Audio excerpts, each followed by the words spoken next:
Bonjour à toutes et à tous et bienvenue dans ce 60e podcast consacré à l'évolution de vos FCPE au sein des PEG, PERCO et PERCOL des groupes EDF et Engie.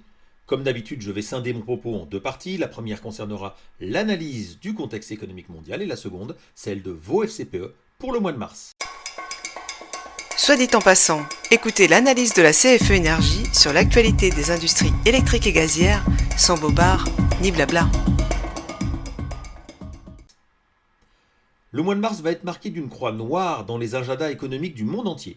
En effet, non seulement le président américain Donald Trump n'a pas réussi à stopper les conflits par un coup de baguette magique comme il s'y était engagé, mais il a ajouté une forte dose de stress et d'incertitude avec une augmentation astronomique des droits de douane des pays du monde entier. L'inflation américaine est de plus ressortie légèrement au-dessus des attentes, de quoi entretenir un peu plus le climat anxiogène actuel et la volatilité des indices. Les marchés naviguent à vue avec un bandeau sur les yeux, ballottés entre des tweets aux accents vengeurs sur les droits de douane et le décryptage de toute statistique qui permettrait de mesurer les effets sur l'inflation et par ricochet sur la santé de la première économie mondiale. Les milieux financiers font leur compte et essaient de chiffrer les conséquences de l'instauration de droits de douane réciproques par les États-Unis. L'équation n'est pas facile devant tant d'inconnus, à commencer par le fait que les dits tarifs sont susceptibles d'évoluer à tout moment au gré des négociations entre les différentes parties prenantes. Ainsi, la Chine a d'ores et déjà choisi de relever ses propres droits de douane de 34% sur les produits importés depuis les États-Unis. Tout ceci se traduit par une forte baisse des prix du pétrole qui matérialise un ralentissement probable de la croissance mondiale. Les banques centrales vont se retrouver écartelées entre leur volonté de baisser les taux pour relancer la croissance et leur volonté de les remonter pour juguler l'inflation. Bien heureux celui qui devinera de quel côté penchera la balance. Le mois d'avril va être incroyablement volatile. Venons-en maintenant au marché financier. Si le mois de février a été mauvais, alors celui de mars l'est encore plus malheureusement. Personne n'est sauvé dans cette triste affaire qui fait augurer des jours boursiers bien sombres si Donald Trump ne change pas de politique douanière, ce qui est tout à fait possible avec lui. Tous les indices mondiaux sont logés à la même tendance baissière avec plus ou moins de dégâts.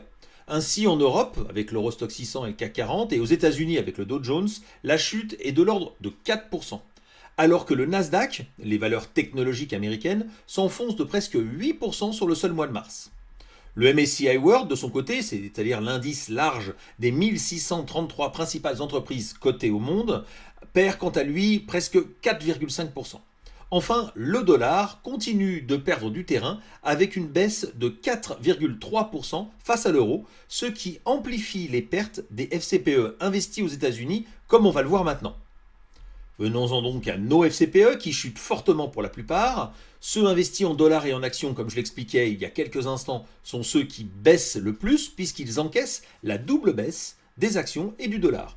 Ainsi, J'épargne Action Monde sur le PEG et Comme Geste Action Internationale sur le PERCOL Engie plongent de plus de 7,5% sur le seul mois de mars. Tous les autres FCPE comportant des actions perdent entre 1,5% et 4,5%. Tous, non, une fois n'est pas coutume, seul J'épargne Action Croissance gagne 0,4%, mais ça ne devrait pas durer. Même le secteur obligataire baisse, heureusement dans une moindre mesure, montrant les craintes liées au remboursement de la dette de certaines entreprises fortement impactées par les droits de douane. A ce titre, J'épargne 1 obligataire perd presque 1%, ce qui n'est pas rien pour ce type de placement. Restent les FCPE monétaires qui continuent de progresser doucement puisque J'épargne monétaire et EDF transitoire sur le PEG et Cap défensif et Natixis monétaire sur les PERCO et PERCOL EDF et Engie gagnent modestement 0,2%. Pour terminer, l'action Engie, par le biais du FCPE Link, continue de très bien se comporter après la publication de ses résultats avec une progression de plus de 3% pour Link classique et de plus de 33% pour Link multiple sur le seul mois de mars. Voilà, c'est fini pour ce mois-ci, un podcast un peu plus long mais la situation l'exigeait. On se retrouve très bientôt pour un nouveau podcast de la CFE-CGC. Au revoir.